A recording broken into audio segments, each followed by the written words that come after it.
Hello friends, Shashi Agrawal economics and law classes के अंदर मैं आप सबका अभिनंदन करती हूँ।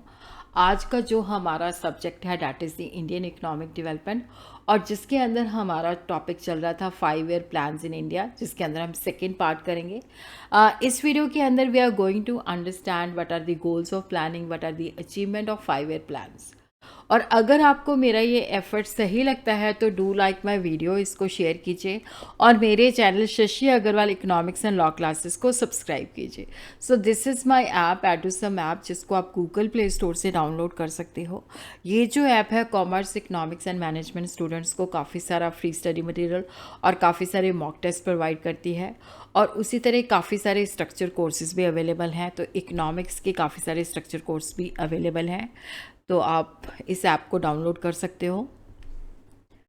तो सबसे पहले, क्योंकि प्रीवियस वीडियो के अंदर we have understood economic planning, 5 year plans, economic system, जिसके अंदर हम लोगों ने किया था कैपिटलिज्म, मिक्स्ड इकोनॉमी, सोशलिज्म किया था। तो इस वीडियो के अंदर we will understand what are the goals of planning in India. देखो, जब हम प्लानिंग करते हैं तो सबसे पहले हम अपने ऑब्जेक्टिव एंड गोल सेट करते हैं, क्योंकि अगर हम गोल सेट नहीं करते तो वहाँ पे हम प्लानिंग भी नहीं कर सकते। प्लानिंग को हम इस तरह से डिफ़ाइन कर सकते हैं, एक स्ट्रैटेजी है जो हमें बताती है कि जो हमारे देश के लिमिटेड रिसोर्सेज हैं उनको डिफरेंट डेवलपमेंट एक्टिविटीज़ के अंदर हमने किस तरह से एलोकेट करना है, कि जो हमने सेट टारगेट्स रखे हुए हैं ताकि हम उनको अचीव कर सकें। देखो, यहाँ पे जब इंडिया के अंदर हम प्लानिंग करते हैं, जब हमने 5 ईयर प्लान्स बनाए ताकि इंडिया के अंदर इकोनॉमिक ग्रोथ हो सके, तो उसके साथ हमारा ये था कि economic growth with social justice होनी चाहिए। हर एक 5 ईयर प्लान्स के क्या है कि सर्टन गोल्स टू अचीव है। Each plan is designed as a different plan with a different set of objective, लेकिन यहाँ पे हम बात करेंगे कॉमन गोल्स की। तो common goals of 5 year plan जो है, जीडीपी की ग्रोथ को हम किस तरह से एक्सेलरेट कर सकते हैं, किस तरह से हम मॉडर्नाइजेशन, एग्रीकल्चर इंडस्ट्री के अंदर जो मॉडर्न टेक्निक्स हैं उनको यूज़ कर सकते हैं, और किस तरह से हमें दूसरे देशों के ऊपर डिपेंडेंस नहीं होनी चाहिए, self reliance and self sufficiency. और उसी तरह हमने जो ग्रोथ अचीव करनी है उसका इक्विटेबल डिस्ट्रीब्यूशन होना चाहिए, तो जिसको हम वन बाय वन करके वी विल अंडरस्टैंड। तो जीडीपी ग्रोथ के अंदर क्या है कि जब भी हमने इंडिया के अंदर प्लानिंग होती है कि नेचुरल सोर्सेज जो कि लिमिटेड होते हैं उनको पूरी तरह से यूज़ किया जाए और टेक्नोलॉजी के अंदर इम्प्रूवमेंट लाई जाए, ताकि जीडीपी के रेट के अंदर इंक्रीज़ किया जा सके।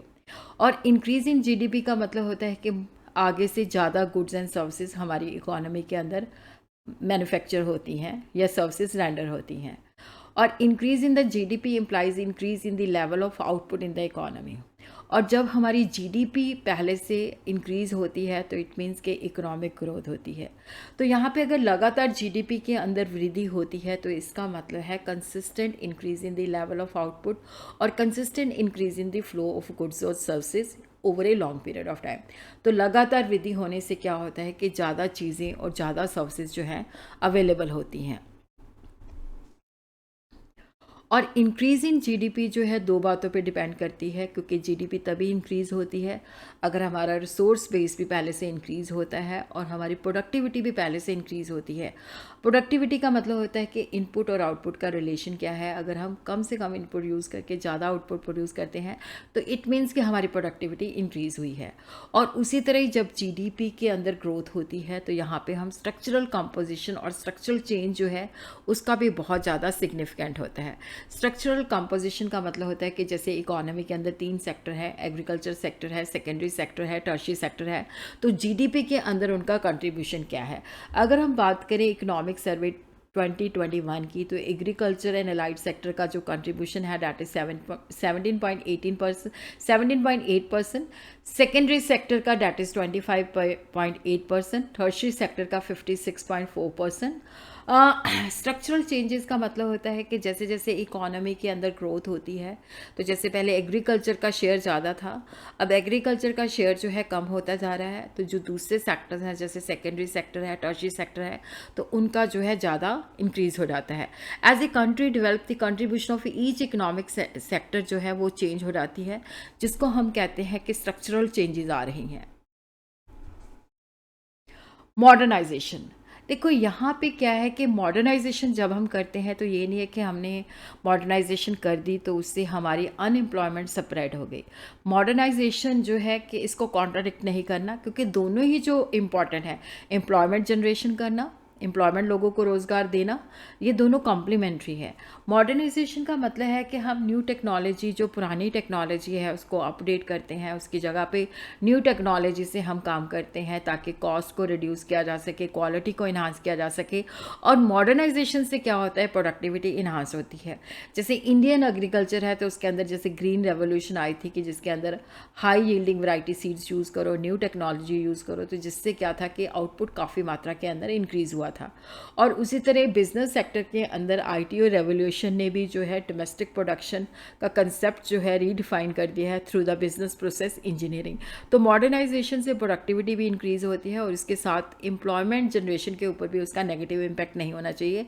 मॉडर्नाइजेशन से प्रोडक्टिविटी भी इंक्रीज़ होती है तो लोगों की डिमांड भी बढ़ती है, तो मोर एम्प्लॉयमेंट जनरेट होती है। Modernisation in the context of goals of plan India was assigned a social angle, कि जब हम मॉडर्नाइजेशन करते हैं तो इसको हमने सोशल एंगल से भी देखना है, कि ये नहीं है कि हमने इस एंगल को इग्नोर करना है। Self reliance and self sufficiency. Self reliance का मतलब होता है कि हमें दूसरों देशों के ऊपर डिपेंड नहीं होना फाइनेंशियल रिसोर्सेज के लिए। और सेल्फ सफिशेंसी का मतलब होता है कि हम अपने देश के अंदर ही इतनी सारी जो हमारे देश के लोगों की रिक्वायरमेंट है उसको इतना ज़्यादा प्रोड्यूस करते हैं कि हमें दूसरों के ऊपर डिपेंड नहीं करना पड़ता। तो सेल्फ रिलायंस और सेल्फ सफिशेंसी जो है ट्विन गोल्स हैं, जिनको फर्स्ट 7 5 ईयर प्लान्स के अंदर बहुत ज़्यादा प्रायोरिटी दी गई थी। और इंडिया जो था वो फूड ग्रेन की प्रोडक्शन के अंदर सेल्फ सफिशेंट चाहता था, ताकि जो रेस्ट ऑफ द वर्ल्ड के अंदर अनसर्टेनिटीज़ होती हैं वो उसको इम्पैक्ट ना करे। इक्विटेबल डिस्ट्रीब्यूशन और इक्विटी, इकोनॉमिक ग्रोथ तभी मीनिंगफुल होती है अगर जो ग्रोथ है वो कुछ लोगों को अवेलेबल नहीं होती, सब लोगों को अवेलेबल होती है। मतलब यहाँ पे देखो ये नहीं है कि रिच बिकम्स रिचर और पुअर बिकम्स मोर पुअर, तो अब हम कहते हैं कि ऐसी ग्रोथ का कोई बेनिफिट नहीं है, कि जो गरीब लोग हैं उनको तो एसेंशियल भी नहीं मिल पाते। तो बेनिफिट ऑफ ग्रोथ जो है वो पूरे सेक्शन सारी मतलब सब लोगों को अवेलेबल होना चाहिए। और जब हम इक्विटेबल डिस्ट्रीब्यूशन की बात करते हैं तो यहाँ पे सोशल इक्वालिटी, और ये जो ऑब्जेक्टिव था कि सोशल इक्वालिटी होनी चाहिए, कि किसी के साथ कोई डिस्क्रिमिनेशन नहीं, इसका बेनिफिट सब लोगों को मिलना चाहिए। अब हम बात करते हैं इक्वल डिस्ट्रीब्यूशन का मतलब होता है कि every individual in the society gets the same share in the country of national income, कि अगर डॉक्टर है तो उसकी भी वही सैलरी होनी चाहिए, सीए है तो उसकी भी वही सैलरी, क्लर्क है तो वही। लेकिन जब इक्विटेबल डिस्ट्रीब्यूशन की बात करते हैं तो यहाँ पे difference in income are allowed but only within certain limits, कि जैसे क्लर्क जो है ए डिपार्टमेंट में काम करता है और क्लर्क जो है बी डिपार्टमेंट में काम करता है, तो उनकी सैलरी के अंदर वेरिएशंस नहीं होनी चाहिए। तो इक्विटेबल डिस्ट्रीब्यूशन जो है जहाँ पे difference in income are allowed but only within certain limits. और इसी तरह हम देखते हैं कि आगे हमने जो 5 ईयर प्लान्स के अंदर जो गोल्स रखे थे उसकी अचीवमेंट क्या है। तो यहाँ पे जितने भी प्लान्स थे जो टारगेट रेट ऑफ ग्रोथ था उसको अचीव नहीं कर पाए। बट हमारी जो 5 ईयर प्लानिंग थी कि जो इकोनॉमिक स्टैग्नेशन थी, जहाँ पे हमारी बिल्कुल भी जीडीपी के ग्रोथ डिसमिसल थी, उसको ब्रेक करने में काफ़ी सक्सेसफुल रही। तो प्लानिंग से पहले हमारा जो रेट था 0.5% पर एनम था, लेकिन 7th 5 ईयर प्लान के अंदर इट वाज 5.8% जो हमारी ग्रोथ रेट था। और उसी तरह एग्रीकल्चर के अंदर काफ़ी सारे रिफॉर्म्स किए गए। एक तो लैंड रिफॉर्म, जिसके अंदर क्या था कि इंटरमीडियरी को एबॉलिश किया गया, टेनेंसी जो लॉज थे वो पास किए गए, और जो टिलर थे उनको, जो लैंडलेस लेबरर थे उनको ज़मीन दी गई और लैंड सीलिंग फिक्स की गई। और टेक्नोलॉजी के अंदर भी काफ़ी सारी चेंजेस आई कि एग्रीकल्चर के अंदर हम मॉडर्नाइज वे से एग्रीकल्चर करनी है, high yielding variety seeds use करने हैं। तो ग्रीन रेवोल्यूशन और self sufficiency in food grain was the hallmark of the change, कि ये जो हम 5 ईयर प्लान्स के द्वारा डेवलपमेंट कर रहे थे तो उसके अंदर काफ़ी सारी जैसे एग्रीकल्चर के अंदर डेवलपमेंट हुई और सेल्फ सफिशेंसी इन फूड ग्रेन के अंदर हमने प्राप्त की। Growth and diversification of industry, 5 year plans ने जो बेसिक और कैपिटल गुड्स इंडस्ट्री थी उसको काफ़ी सारा पुश किया कि जैसे बेसिक और हैवी इंडस्ट्रीज लगी, और इस तरह जैसे iron and steel, machine, chemical, fertiliser, इनकी काफ़ी ज़्यादा मतलब बेसिक और कैपिटल गुड्स इंडस्ट्री लगी, और जिससे इंडिया की रिक्वायरमेंट भी पूरी हुई। और उसी की वजह से कंज्यूमर गुड्स इंडस्ट्री की भी जो है सब्सटेंशियल ग्रोथ हुई, ताकि सेल्फ सफिशेंसी का गोल हम अचीव कर सकें। उसी तरह इंडिया के अंदर अगर हमने डेवलपमेंट करनी है तो इकोनॉमिक इंफ्रास्ट्रक्चर, सोशल इंफ्रास्ट्रक्चर का डेवलप होना बहुत ही ज़रूरी है। तो means of transport and communication, irrigation facility, power generation capacity, banking, insurance facility, ये इकोनॉमिक इंफ्रास्ट्रक्चर है, और इनमें काफ़ी ज़्यादा चेंजेस आई, सिग्निफिकेंट ग्रोथ हुई। जैसे इंडियन रेलवे जो है लार्जेस्ट नेटवर्क है, तो इससे इंडस्ट्री को भी काफ़ी बूस्टिंग मिली। उसी तरह social infrastructure is also very important, कि लोगों की जो हेल्थ है, एजुकेशनल फैसिलिटीज़ है, हाउसिंग फैसिलिटीज़ है, उसके अंदर भी इम्प्रूवमेंट हुई। डेथ रेट कम हुआ, और जो लोगों की लाइफ एक्सपेक्टेंसी थी, क्योंकि मेडिकल फैसिलिटी इंक्रीज़ हो गई, तो एवरेज लाइफ एक्सपेक्टेंसी भी इंक्रीज़ हो गई। प्लानिंग से पहले इंडिया जो थी प्राइमरी प्रोडक्ट्स, जो रॉ मटेरियल थी, वो एक्सपोर्ट करती थी, और रेडीमेड फिनिश गुड जो होती थी इंपोर्ट करती थी। बट 50 और 90 के बीच में इस ट्रेंड के अंदर बहुत ज़्यादा चेंजेस आई। इंडिया जो था अब इंजीनियरिंग गुड्स एक्सपोर्ट करता था, तो इसका मतलब था कि इंडिया जो है डैट इज़ मतलब इंडस्ट्रियल जो है डेवलप कर रहा है। और यहाँ पे हम बात करते हैं कि इकोनॉमिक पॉलिसी भी 91 के अंदर, जैसे globalisation, LPG, liberalisation, globalisation and privatisation, और काफ़ी सारे रिफॉर्म्स हुए, काफ़ी सारी रिलैक्सेशन हुई।